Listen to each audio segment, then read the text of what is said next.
Hi, I'm Nadine, and welcome to my YouTube channel, Music and the Spiritual Realm. Thank you for tuning in on today. I would like to apologize for the delay of uploading a video, but my plans were not in God's plan. I had a video prepared, and it just wasn't the timing for the video, and it wasn't the video that I needed to put up at the time. So I had to put things on hold and just pray about it. Lord, give me what to put up next. And as I prayed on that, I thought about a killing that took place in New York many years ago when I was younger. And there was a lady that was a member at the St. Matthew Church of Christ at the time. And her daughter came to visit her. At the time, they were living in, I believe, Brownsville, the projects. Howbeit, this young lady went to the window and she called for her mom, and her mom let up the window and they began to have a conversation. And during the course of that conversation, a shooting was taking place at the time, and one of the bullets was lodged into her head. And she died. And I thought about that. I was reminiscing, and I wondered if she knew, if we knew what lies ahead for us, how will we change and alter our time that is so important, that is of essence, time that we waste, that we just take for granted that we're going to be here so long, and many of us are not. What would you do with the time that you have now that you understand that life, or if you understand, hopefully you do, that life can change in a snap of a finger? So that's what I want to talk about today. I wanted to discuss time and swift transitions. How important is time to you? We need to understand that God's time versus our time is different. And swift transitions mean that things can happen just like that. You can be on the mountaintop 1 minute and then you can wind up in the valley. Life can change so quickly, and the folly or foolishness of trying to plan your life in your own way and not acknowledge God or to include Him in your plans is foolish.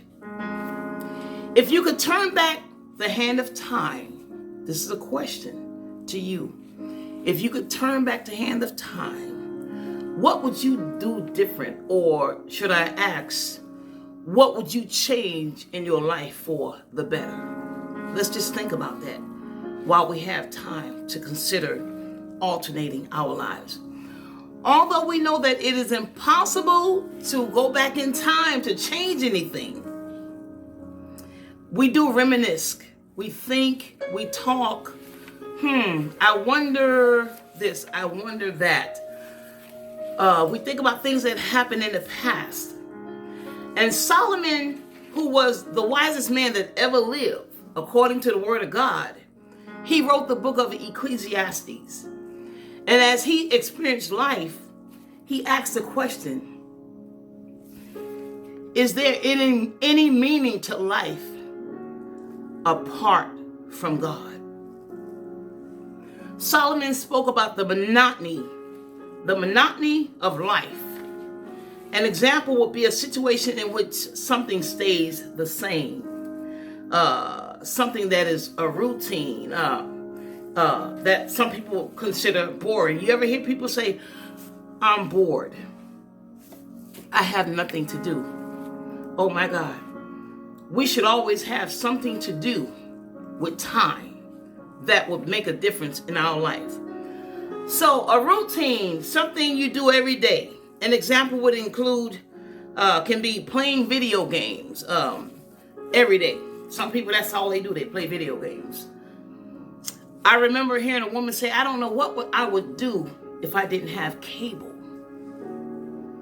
And that's not good, because things can change. The power can go out. We could have a blackout. and it could last for days. We don't know. Anything can change our life. Some people eat oatmeal every day. It's healthy. It's just something I do. I work from Monday through Friday, and every weekend I sit in the house and I watch certain TV shows, or I listen to my favorite music. Something that's done every day, week after week, month after month, year after year. This can make some people feel as though life is purposeless or meaningless. Or it's no big deal. It's what I do. That's just life, you know. There are times we wish we could reverse the wrong choices we have made in the past. Sometimes I have sat and thought, and I've heard other people say during conversations, I became pregnant at a young age. I was a teenager, and I dropped out of school, and I didn't finish school. I wish I would have finished school. I mean, they could have done it afterwards, after having the child. Some people will say, if I had not gotten into my car while I was intoxicated, thinking that I could drive while being impaired, that man, that woman, that boy or girl, or that family would still be alive. And let's say if they didn't die, let's say that the severe crash caused severe injuries that impaired them for the rest of their lives.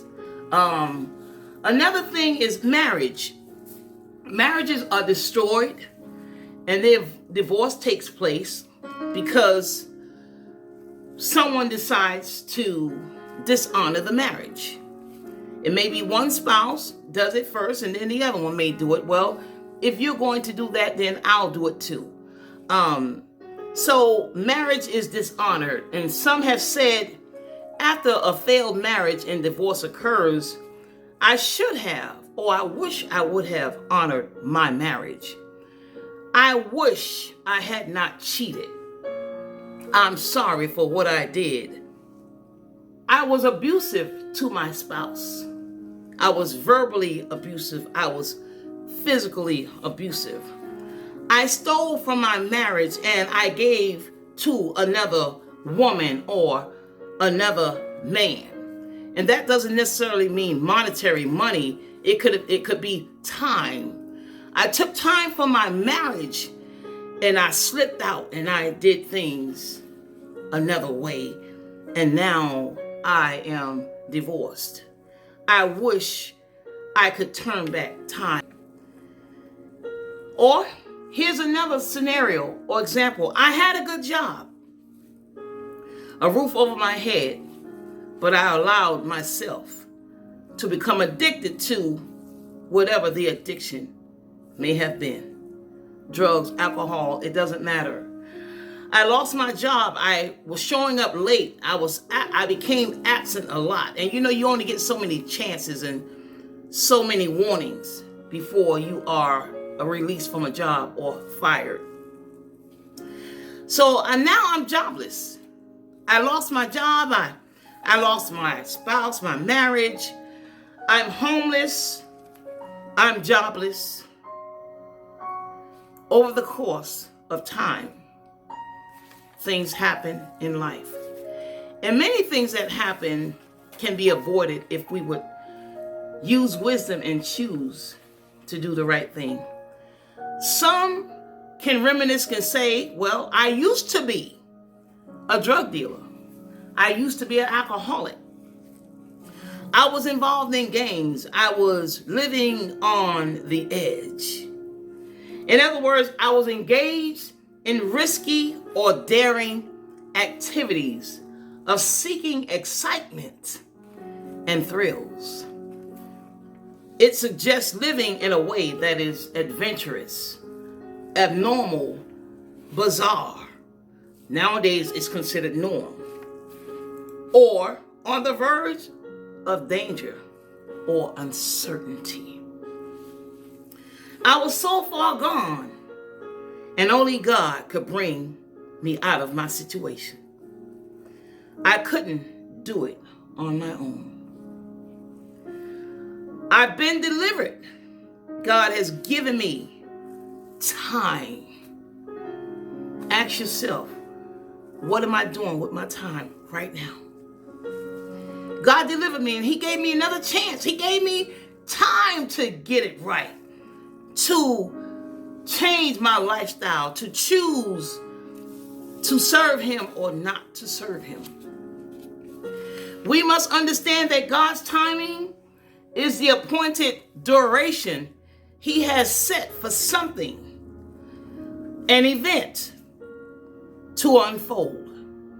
This is different from ours. This time is different from ours, and if we don't realize this, it can lead us to worrying, being doubtful, especially in the season of waiting. Sometimes it's hard waiting for healing to take place. Oh Lord, I'm sick and I'm in pain and I'm battling kidney failure, cancer, heart failure, and I need a breakthrough. Oh God, hear my prayer, hear my cry, and deliver me, heal me. But sometimes there's a waiting period that seems so unbearable.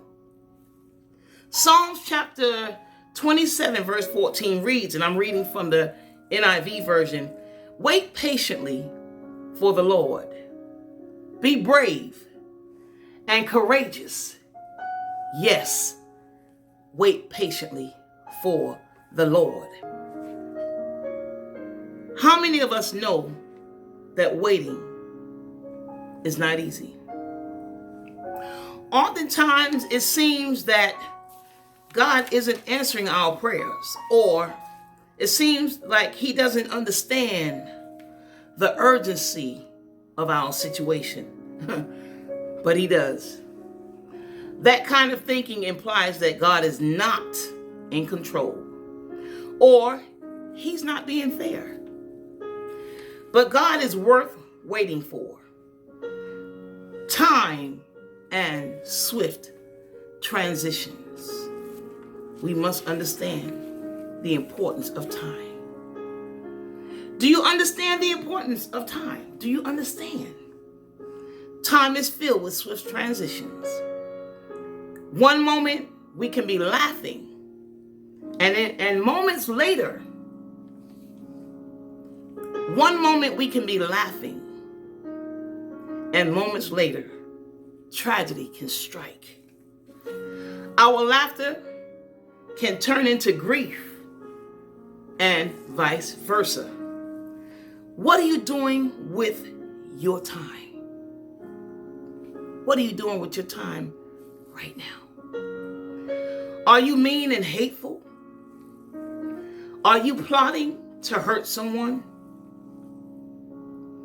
Are you a troublemaker? Or are you a prayer warrior? Are you holding a grudge, a feeling of resentment or anger towards someone over a real or perceived wrong? Are you holding a grudge? Do you feel as though you can't let it go, or you just don't want to let it go? I'll never forget what they did to me. I hate them. I resent what they did. I'll never forgive them. Oh my.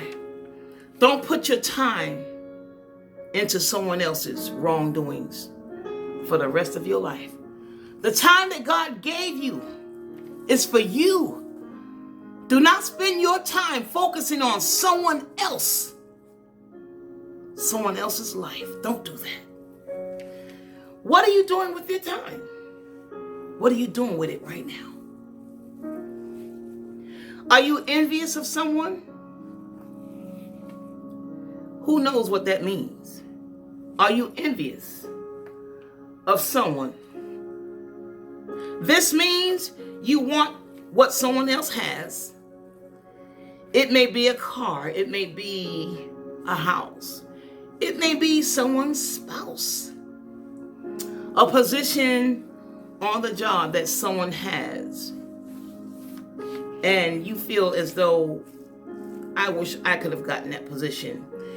You may feel a sense of resentment towards the individual for attaining or accomplishing something that you want, but you have not yet achieved. How important is time to you? Are you stirring up wrath in the church? Are you a busybody? Are you a liar, a gossiper? Has your title or position gone to your head and now you think you're all that and no one can tell you anything? Oh my, we need to be very careful. Time is limited. Time is limited. And it's filled with swift transitions. What are you doing with your time? What are you doing? Are you making a difference in life? Or are you a person that believes in tearing down and destroying? Well, just in case you are, I would like to encourage you to utilize the time you have right now. Utilize it wisely. If you are living a life of ungodliness, in other words, you have not accepted Christ, you want to do what you want to do, you don't want to walk according to the word of God, God is not part of your life. And that's what Solomon meant when he said, life is meaningless. Life is meaningless apart from God. That means there's a separation apart. I'll live how I want to live. I'll do what I want to do. No reverence for God. Well, I would like to encourage you to give him a try. Time is in God's hand from the beginning to the end. We must understand that this world is not our home. We are just passing through. Our days are numbered, and we don't know how or when our time will end. We can overcome habits, sickness, diseases, homelessness, fornication, adultery, LGBT, jealousy, envy, financial crisis, any situation, but only through Christ. We cannot do it by ourselves. Only through Christ. Time is in God's hand, and there's nothing we can do about it. We must yield to God's timing and seasons and know that all things are done according to God's plan and decisions. Many times we want instant results. We want right now answers. I want to answer now. I want to know right now. We want stuff to take place immediately. We're so impatient. No patience for nothing. We want immediate, quick, fast answers for everything in life. But life doesn't work that way. Some of our situations and circumstances take place due to our decisions and our actions. Your actions and your thoughts will influence your words, which determines your actions. Over time, your actions or the things you do will define your habits. Now, I would like to take out time to read the book of Ecclesiastes chapter 3, just a few verses, and kind of just evaluate them. So Solomon wrote the book of Ecclesiastes. And in chapter 3, he discusses life. And it's all about time. You have a certain amount of time to get up, to get dressed, to go to work. Drop your children off at school, or they have to be outside at a certain time to catch that bus. If you're riding the train, it doesn't matter. Your way of transportation. What is your means of transportation? You have a certain amount of time When God wakes us up in the morning, between getting dressed, eating breakfast, getting to work, sometimes when we're rushing, we haste, and haste make waste. And then we're driving too fast. And sometimes accidents happen because we were late getting up. And we wanted that time to stand still. I need more time. But how many of us know that time does not stand still? It moves on. So let me read Ecclesiastes chapter 3. I'll be reading from the Tyndale Life Application Bible Study, the New Living Translation. And verse 1 reads, "For everything there is a season, for everything. A time for activity under the heaven." So we need to know that timing is important, and all experiences listed in this chapter and the verses are appropriate at certain times. Verse 2, a time to be born and a time to die. A time to plant and a time to harvest. Verse 3, a time to kill and a time to heal.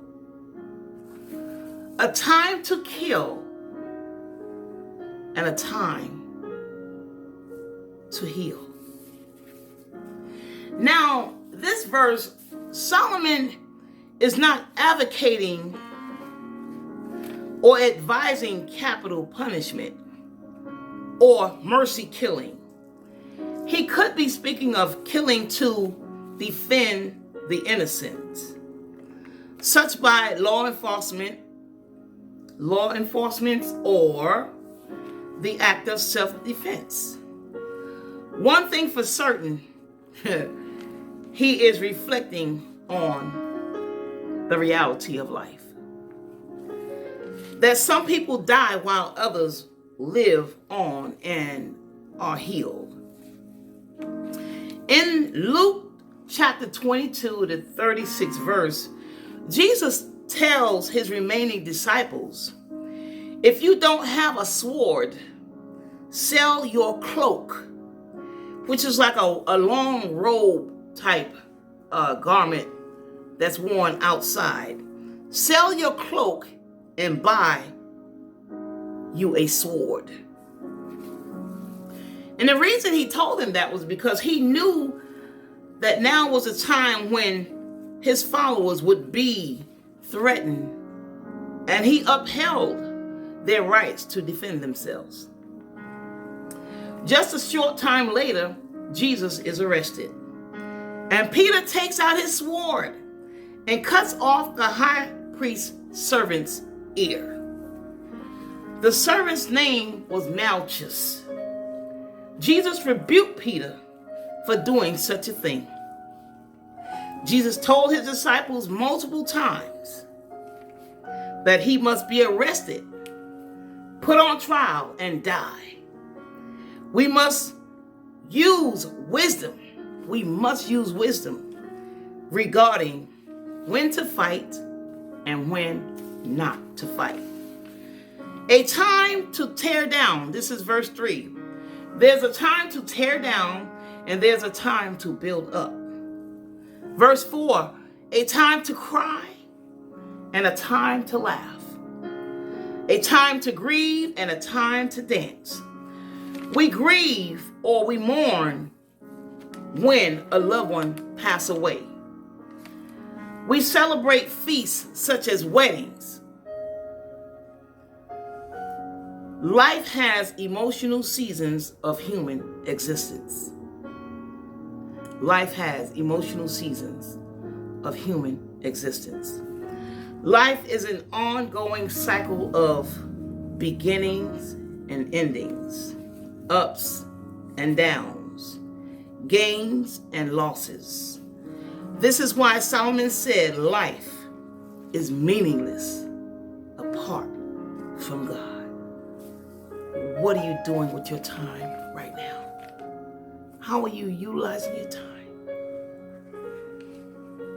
Are you still taking life for granted? Do you think that you have all the time in the world to do what you want to do? When we don't even know from 1 second, 1 minute, 1 hour to the next what's going to take place. Apart means to separate. Life without God is empty. Life without God has no purpose or hope. But as believers in Christ, we have an understanding of the sovereignty, the supreme power, and or authority of God over everything and the movement of time. Job suffered for a period of time before God restored him. Hannah was barren for a guesstimated time of 18 to 19 years before God opened up her womb and she was able to conceive. Before God answered her prayer, she had to suffer. She went through. She cried bitter tears. She prayed. She was sad. She was upset. She was, Sometimes God put us through tests that seems like there's no way I'm going to make it. But with him, we can. It seems impossible. And if you give up, it will be impossible. But you can't give up. You have to remember, you can take that impossible and say, I'm possible. Through Christ, all things are possible. She cried bitter tears for years, but she continued to pray and believe that one day God would honor her requests. And he did. It was bittersweet. It was challenging. It was complicated. It was almost ridiculous. What? Why can't I have a child? Oh my God, open up my womb. Hear my cry. Give me a son. I'll give him back to you. And she did just that. But she had to wait on God. Waiting is not easy. It is a test. It is a challenge. It is a trying time in life. Oh God, I'm tired. My body's sick. I've been through so much. I'm tired now. Heal me. I need a breakthrough. So she was challenged, but God's timing was perfect. And when he opened up her womb, she gave birth to her son Samuel, but she had other children. Do you value time? If you don't, I encourage you to start evaluating the essence, the importance of time. We must understand that tomorrow is not promised. The rest of this day is not promised. We don't know.